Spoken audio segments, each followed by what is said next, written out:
Voltamos com o Diário de Notícias e esse bloco, é claro, falando de esportes, hoje recebendo Marcos Lopes. Seja bem-vindo, Marcos. Obrigado, boa noite. Boa noite a você que nos acompanha. A gente vai falar, porque tivemos aí a 10ª rodada do Campeonato Brasileiro e hoje ele vai estar aqui comentando com a gente o que foram esses jogos de ontem. O Corinthians venceu o Flamengo por 3-0, um jogaço por parte do Corinthians, né? É, um jogaço. O Corinthians foi até o Engenhão jogar lá no Rio de Janeiro. Na verdade, não foi um jogo, foi um passeio do Corinthians. Realmente mostrou muita superioridade técnica, foi muito melhor do que o time do Flamengo, desde o começo do jogo até o final.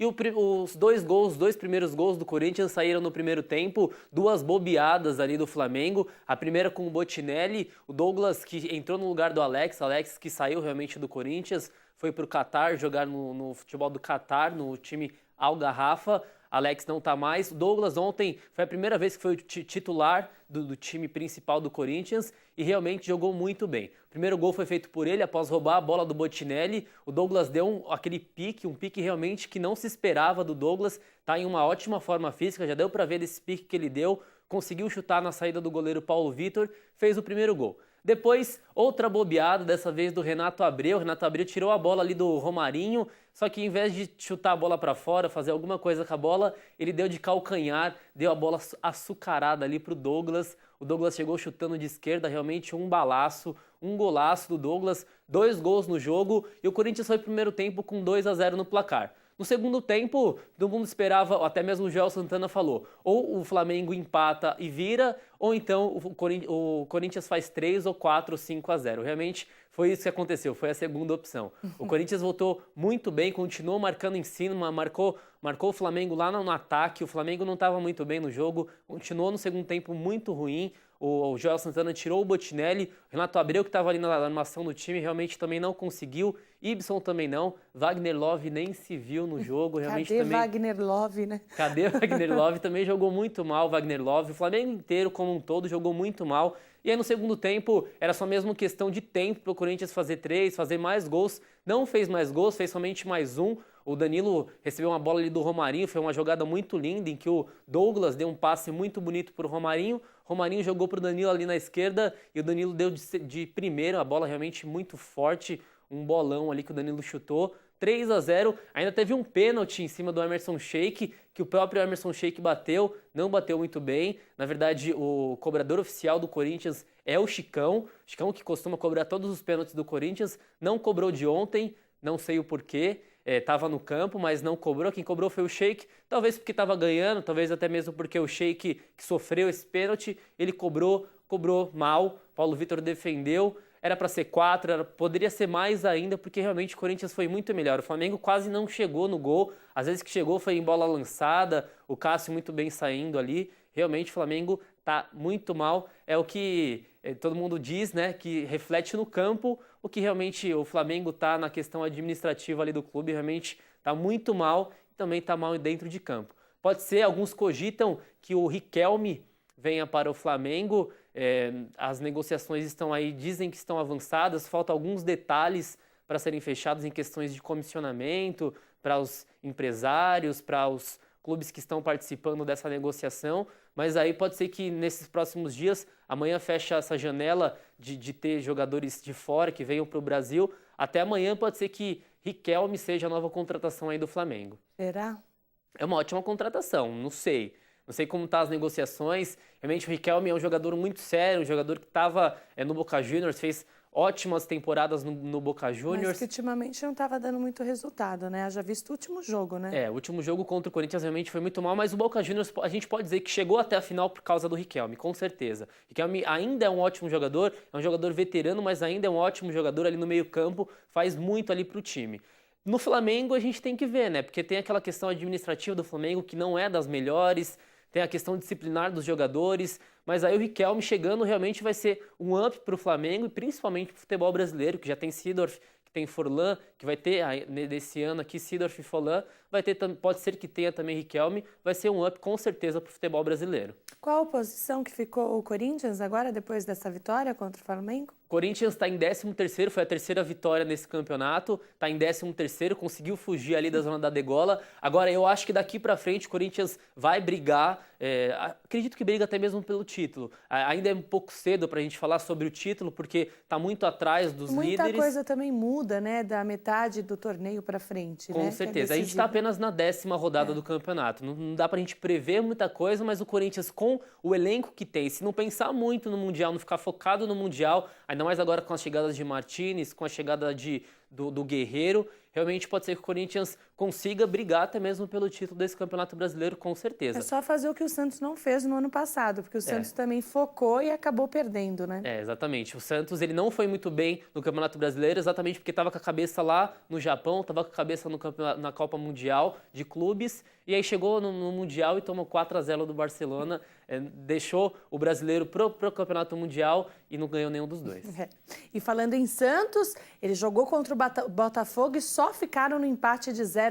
Um joguinho chato, né? Se alguém tiver que prever um jogo do Santos, tem uma grande porcentagem de ganhar de prever isso apostando no empate, porque realmente o Santos é o time que mais empatou nesse Campeonato Brasileiro. Em 10 jogos até agora, empatou 7.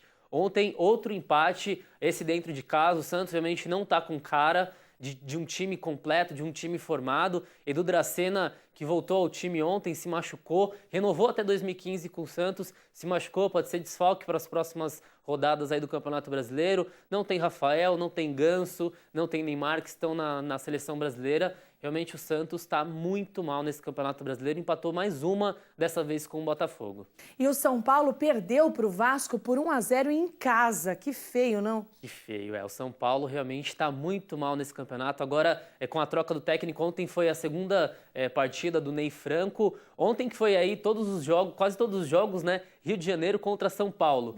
Primeiro o Corinthians ganhou, São Paulo ganhou, né? Corinthians ganhou contra o Flamengo, depois um empate e essa daí o São Paulo perdeu do Vasco 1-0. O Vasco está muito bem, continua ali na vice-liderança do campeonato, segue na cola ali do Atlético Mineiro. O Vasco fez um gol com o Fagner. O São Paulo está sem Bruno Vini, está sem Lucas e principalmente está sem cara de time também. O Jadson, depende muito do Jadson. Se o Jadson estiver em um bom momento, o São Paulo consegue fazer uma boa partida. Tanto que está perto ali do G4. São Paulo não está muito mal no campeonato. Mas aí se o Jadson não vai bem, o São Paulo também não vai bem. O Luiz Fabiano jogou bem ontem, procurou jogo e tudo mais, só que somente ele não tem jeito, né? Somente o Luiz Fabiano não dá. O jogo não é feito com um jogador só, né? Exatamente. Precisa de todo um elenco. O Ney Franco tá tentando fazer algumas alterações, colocou o time 4-4-2, tirou o Casemiro, colocou o João Schmidt no time, um jogador novo de 19 anos, da categoria de base do São Paulo. Tirou o Casemiro para colocar ele, e aí depois na virada do turno colocou o João Felipe na zaga, mudou o time para 3-5-2, tentou alguma coisa, o Bruno Caio foi expulso no começo do segundo tempo, mas aí realmente não deu para o São Paulo, perdeu de 1-0. O Vasco segue muito bem, venceu mais uma fora de casa contra o São Paulo, um clássico. O Vasco está muito bem e o São Paulo está cada vez caindo mais. A torcida ontem pegou muito no pé de todos os jogadores, só poupou ali para o Denis que eu achei que ele falhou no gol do Vasco, mas aí ele foi poupado pela torcida. Luiz Fabiano também foi poupado porque realmente correu muito, mas todos os outros jogadores, a torcida pegou muito no pé, e principalmente do presidente Juvenal Juvencio, que sobrou para ele, e eu acho que tem que sobrar mesmo, porque é um presidente que não está fazendo muito para o time. Ney Franco, claro que também não foi poupado pela torcida, não foi xingado ontem, mas tirando esses três aí, todo mundo do time de São Paulo foi muito xingado ontem no Morumbi, sob vaias. O segundo tempo quase que inteiro ali sob vaias. O São Paulo realmente, uma crise aí daqui para frente. A não ser que consiga vencer, o Lucas vai ficar pelo menos umas 8 rodadas fora. O São Paulo depende muito do Lucas também. Assim como o Santos depende do Neymar e do Ganso, o São Paulo depende do Lucas, mas não pode depender de um ou dois jogadores, claro. E aí o São Paulo realmente, eu acho que daqui para frente, se não começar a vencer, é crise com certeza. E a Portuguesa perdeu para o Cruzeiro por 2-0. A Portuguesa encosta cada vez mais, dependendo da rodada de hoje, dos jogos de hoje. A Portuguesa pode ser que entre já na zona do rebaixamento. Perdeu mais uma dentro de casa contra o Cruzeiro. Cruzeiro que estava indo indo mal, perdeu a última aí desse campeonato e aí venceu ontem contra a Portuguesa. Foi um jogo em casa, na minha opinião, o Dida falhou no segundo gol também do Cruzeiro. Mas aí a Portuguesa, como eu já tinha dito e reforço hoje aqui, eu acredito que a Portuguesa é um sério candidato aí para ser o rebaixado desse campeonato com certeza. E o Atlético Mineiro vem muito bem, venceu o Internacional e foi por 3-1, um jogaço, né? Por 3-1 e foi fora de casa, foi lá no Beira-Rio. O Atlético Mineiro segue muito bem. São 10 jogos até agora, são 30 pontos disputados. O Atlético Mineiro conseguiu 25 pontos. Realmente está muito bom nesse campeonato. Não é uma liderança à toa, é uma liderança sólida. É um time bom, um time que tem uma ótima consistência defensiva, tem um meio-campo bom e tem um ataque excepcional. Tem o Danilinho que está fazendo boas partidas, tem o Jô, tem o Ronaldinho Gaúcho. Todo mundo questionou quando ele estava saindo do Flamengo e indo para o Atlético Mineiro. Eu falei, vamos esperar um pouquinho o jogador para ver como que vai ser. E realmente tá muito bem, tá comandando ali o time, Ronaldinho Gaúcho, tá nos bastidores, não tá aparecendo muito igual tava aparecendo no Flamengo, mas quando entra no campo, joga bem, e o Atlético Mineiro aí na liderança do campeonato, o Vasco é o segundo, realmente muito bem o Atlético Mineiro até agora. E hoje tem mais partidas. Palmeiras enfrenta o Coritiba, o Atlético Goianiense enfrenta o Figueirense e para fechar a rodada eles se enfrentam também Fluminense e Bahia. Vão ser jogaços também, né? Jogaços. Principalmente a gente espera muito do Palmeiras, que vai jogar de novo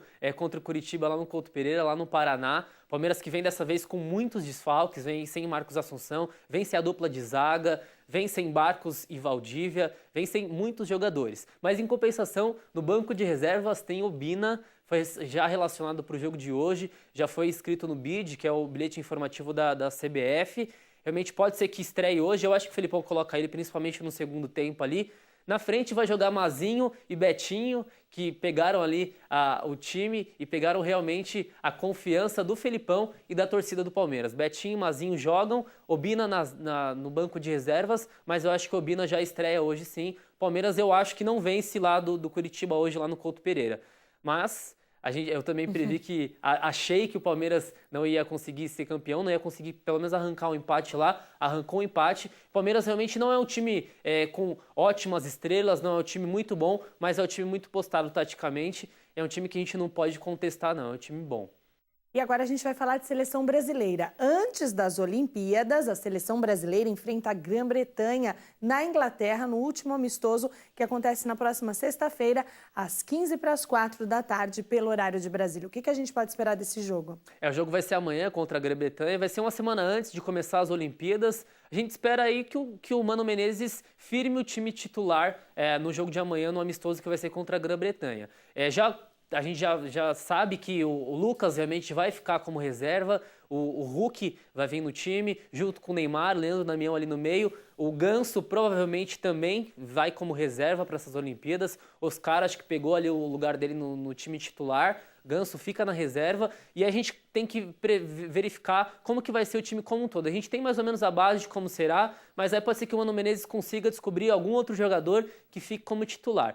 Mas aí amanhã vai ser somente mesmo um amistoso para ver como que vai ser o time. Um aquecimento só, né? É um aquecimento, isso mesmo. Vai fazer alguns testes, o time já fez ali alguns treinamentos em Londres, agora vai ir para o norte da Inglaterra para jogar essa partida amistosa. E aí a gente já viu que o Neymar continua sendo ali o líder dessa equipe, mas aí isso daí é um bom, claro, porque o Neymar é um excelente jogador, mas tem um ponto ruim nisso também, porque depende do Neymar.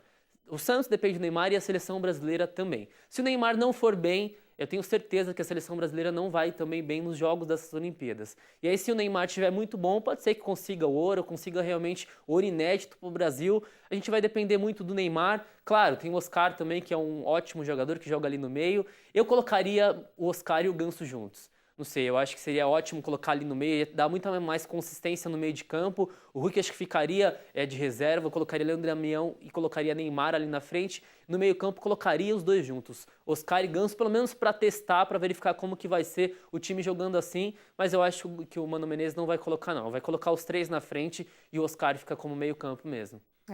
Seja como for, a gente fica sempre aqui na torcida para que o Brasil realmente traga aí não só esse amistoso, mas principalmente o ouro nas Olimpíadas. Não? Principalmente, é um ouro inédito, o Brasil nunca teve esse ouro nas Olimpíadas, a gente vai ver se esse ano consiga. Claro, a gente torce muito para que isso aconteça. Obrigada, Marcos, mais uma vez por estar aqui com a gente. A gente volta segunda-feira comentando as notícias, né? Com certeza. Até segunda, uma boa noite. Uma boa noite a todos.